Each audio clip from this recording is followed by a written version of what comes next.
हाय मेरे प्यारे दोस्तों, मैं राज अमरेश स्टेपिंग स्टोन चैनल पर 10 के दम में आपका स्वागत है। देखिए 10 के दम का प्रश्न है आज, सौर ऊर्जा का प्रमुख स्रोत क्या है। सौर ऊर्जा, सूर्य से जो ऊर्जा निकलती है या फिर तारा से जो ऊर्जा निकलती है उसका प्रमुख स्रोत क्या है। तो नाभिकीय संलयन उसका प्रमुख स्रोत है। देखिए एक होता है नाभिकीय विखंडन, दूसरा होता है नाभिकीय संलयन। तो नाभिकीय संलयन में दो या दो से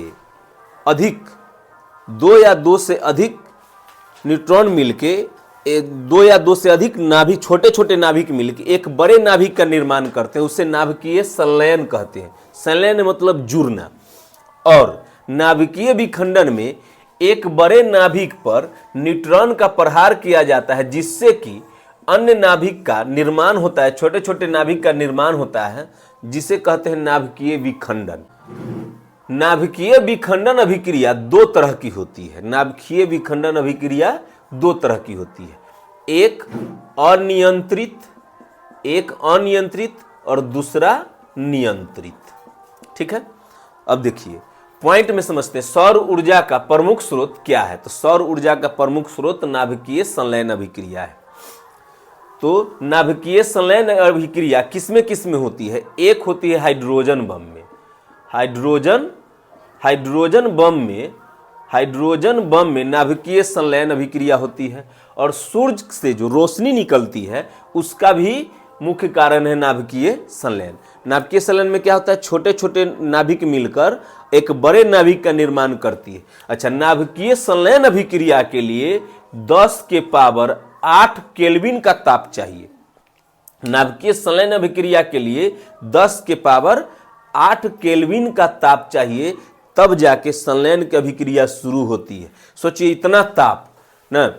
अच्छा, नाभिकीय संलयन अभिक्रिया हाइड्रोजन बम का निर्माण जो है 1952 में किया गया था। हाइड्रोजन बम का निर्माण कब किया गया था, 1952 में। और किसके द्वारा किया गया था, तो रॉबर्ट टेलर द्वारा। किसके द्वारा किया गया था, रॉबर्ट टेलर द्वारा। कब, 1952 में। हाइड्रोजन बम का आविष्कार कब किया गया था, 1952 में। किसके द्वारा, रॉबर्ट टेलर द्वारा। किसके द्वारा, रॉबर्ट टेलर द्वारा। अच्छा, हाइड्रोजन बम से क्या होता है कि जिसमें जान है वह बेजान हो जाएगा, लेकिन जिसमें जान नहीं है वह जैसे का तैसे रहेगा। अर्थात जीव जंतु और मानव को यह नष्ट करता है, लेकिन घर को कोई प्रभावित नहीं करता है। और हाइड्रोजन बम नाभिकीय संलयन के लिए कितना ताप की आवश्यकता है, 10 के पावर 8 केल्विन का। हाइड्रोजन बम का आविष्कार 1952 ईस्वी में रॉबर्ट टेलर ने किए थे।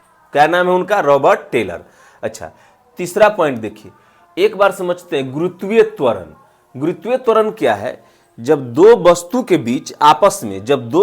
बीच आपस में बल लगे और दोनों में से एक पृथ्वी हो तो उसे गुरुत्वीय त्वरण कहते हैं। ठीक है, तीसरा पॉइंट, जब दो वस्तु में से एक कोई दूसरा वस्तु है, एक पृथ्वी हो, और दोनों के बीच जो बल लगेगा उसे गुरुत्वीय त्वरण कहते हैं। गुरुत्वीय त्वरण जी का मान 9.8 मीटर पर सेकेंड स्क्वायर होता है। गुरुत्वीय त्वरण जी का मान कितना होता है, 9.8 मीटर पर सेकेंड स्क्वायर होता है। अच्छा, पृथ्वी के ये विषुवत रेखा है जो बीचों बीच काटती है, विषुवत रेखा जिसको 0 डिग्री अक्षांश बोलते हैं, इसको विषुवत रेखा कहते हैं। और जी का मान विषुवत रेखा पर न्यूनतम होता है। न्यूनतम कहाँ होता है, विषुवत रेखा पर। और विषुवत रेखा से जैसे जैसे ध्रुव की ओर बढ़ेंगे, नॉर्थ पोल साउथ पोल, तो जी का मान बढ़ता है और विषुवत रेखा पर जी का मान न्यूनतम होता है। चौथा पॉइंट देखिए, गुरुत्वाकर्षण बल को पहले समझते हैं। गुरुत्वाकर्षण बल को न्यूटन का गुरुत्वाकर्षण बल बोलते हैं। ठीक है, न्यूटन का गुरुत्वाकर्षण बल। इसमें जब दो वस्तु में कोई बल लगे आपस में, जब दो वस्तु के बीच आपस में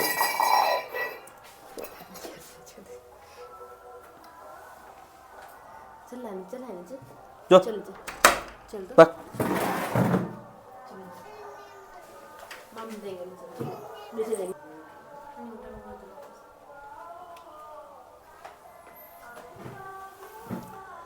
देखिए, जब दो वस्तु में से दोनों में से कोई पृथ्वी नहीं, जो वस्तु के बीच अगर कोई बल लगे उसे गुरुत्वाकर्षण बल कहते हैं।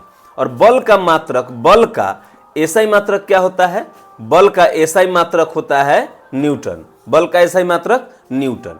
अच्छा, गुरुत्वाकर्षण बल एफ, गुरुत्वाकर्षण बल एफ बराबर होता है जी इंटू m1 इंटू m2 बटा आर स्क्वायर। क्या होता है?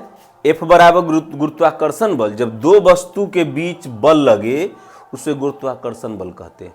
गुरुत्वाकर्षण बल में एफ बराबर होता है, गुरुत्वाकर्षण बल बराबर जी इंटू m1 इंटू m2 बटा आर स्क्वायर, जहां ई है पहली वस्तु का द्रव्यमान, m2 है दूसरी वस्तु का द्रव्यमान।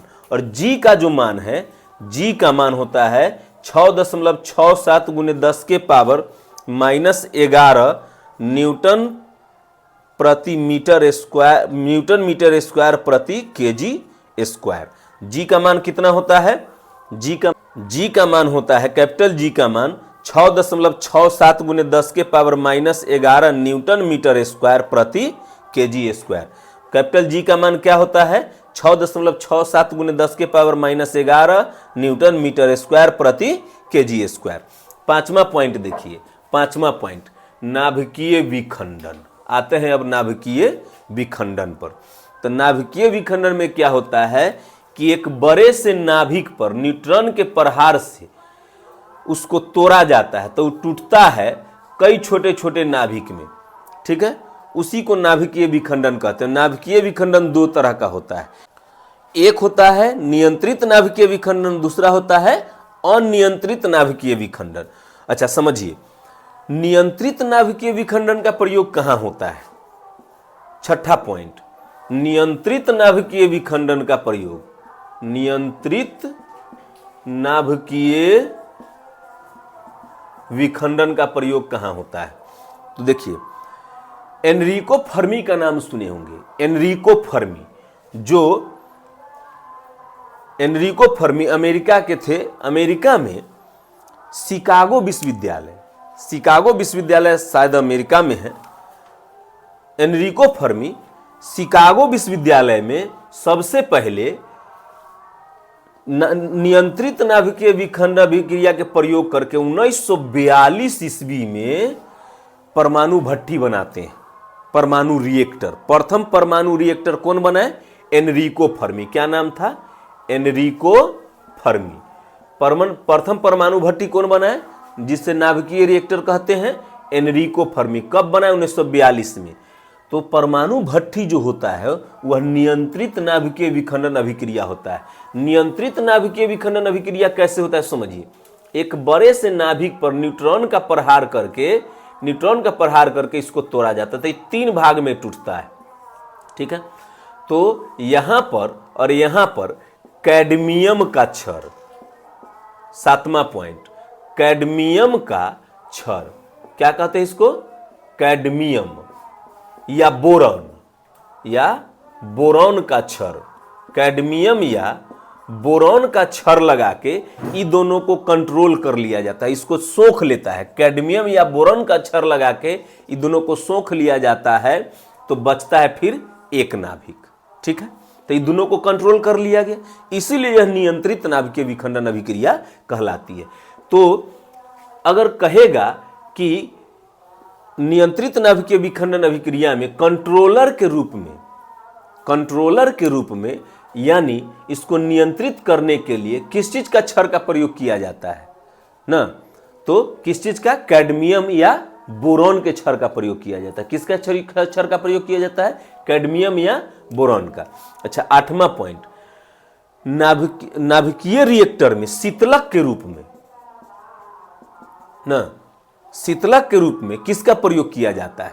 तो देखिए, शीतलक मतलब जिसे इसमें नाभिकीय विखंडन अभिक्रिया होगा तब बहुत ज्यादा ताप उत्पन्न होगी, तो मशीन गर्म होगा।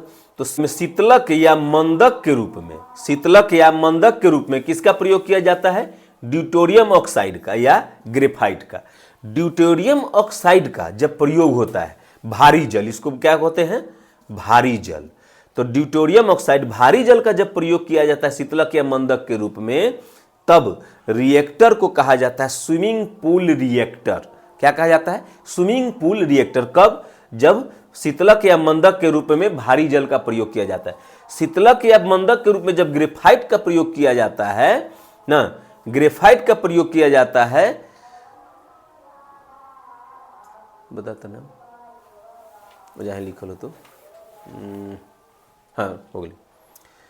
जब शीतलक या मंदक के रूप में ग्रेफाइट का प्रयोग किया जाता है तब इसको पाइल रिएक्टर बोलते हैं। कैसा रिएक्टर बोलते हैं, पाइल रिएक्टर। अच्छा, एनरिको फर्मी नियंत्रित नाभिकीय विखंडन अभिक्रिया पर 1942 ईस्वी में पहला परमाणु भट्टी का आविष्कार कौन किए थे, एनरिको फर्मी। पहला परमाणु भट्टी या परमाणु रिएक्टर का आविष्कार कौन किए, एनरिको फर्मी। अच्छा, कैडमियम या बोरॉन का क्षय जो होता है वह नियंत्रक के रूप में कार्य करता है। नाभिकीय रिएक्टर में नियंत्रक के रूप में कौन कार्य करता है, तो कैडमियम या बोरॉन का क्षय। और नाभिकीय रिएक्टर में इसको शीतलक या मंदक के रूप में कौन कार्य करता है, तो ड्यूटेरियम ऑक्साइड यानी भारी जल या ग्रेफाइट।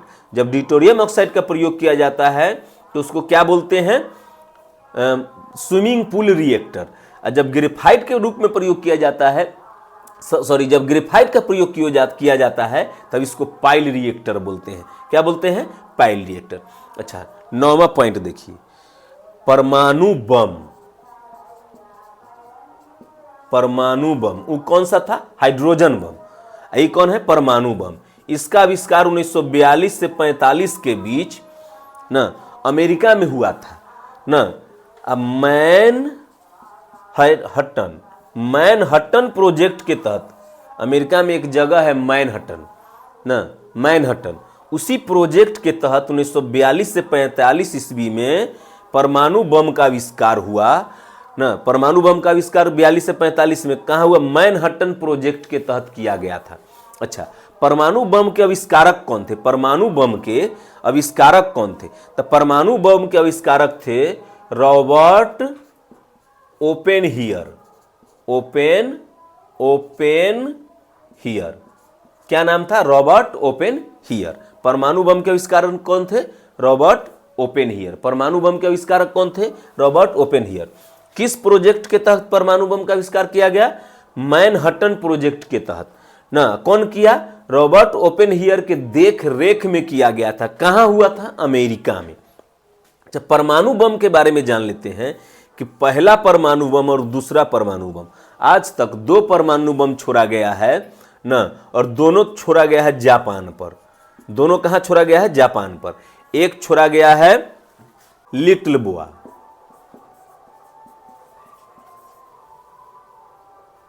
और दूसरा का नाम था फैटमैन। 2 परमाणु बम छोड़ा गया, और पहला परमाणु बम जो छोड़ा गया था वह यूरेनियम 235 से बना था। पहला परमाणु बम किससे बना था, यूरेनियम 235 से। और दूसरा परमाणु जो बम जो गिराया गया था वह प्लूटोनियम 239 से बना हुआ था। ठीक है, प्लूटोनियम 239 से बना हुआ था। तो परमाणु बम 2 चीज से बनता है, यूरेनियम और प्लूटोनियम से। प्लूटोनियम का ये जो लिखल है परमाणु क्रमांक है, परमाणु भार है। 239 इसका परमाणु भार हुआ और 94 इसका परमाणु क्रमांक है। और यूरेनियम 235 में इसका परमाणु द्रव्यमान हुआ 235 और परमाणु क्रमांक हुआ 92।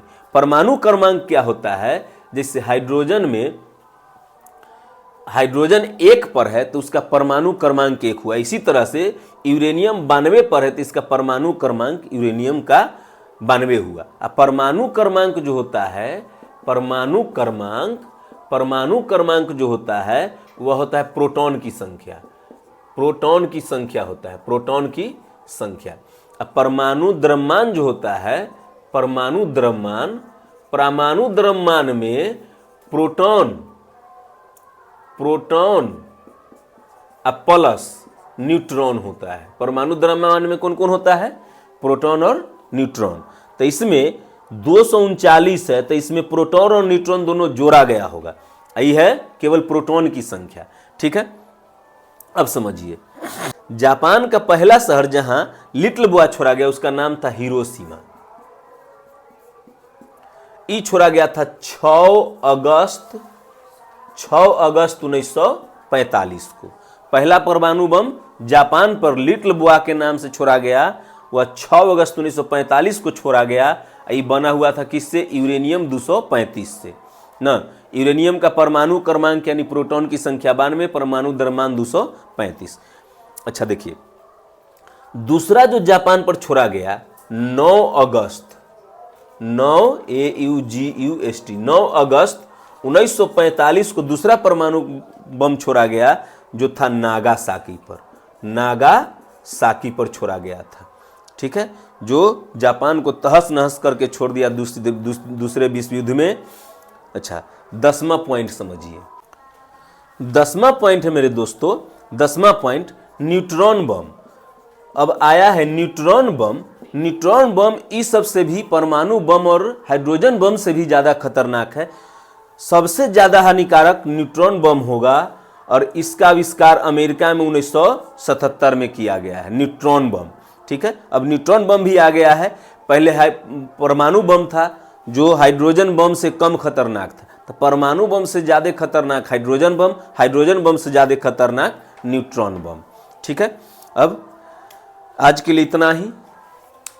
नमस्कार, भारत माता की जय, जय हिंद। अगर वीडियो मेरे दोस्तों अच्छा लगे तो लाइक और कमेंट शेयर जरूर करें और सब्सक्राइब भी चैनल को करें, ठीक है।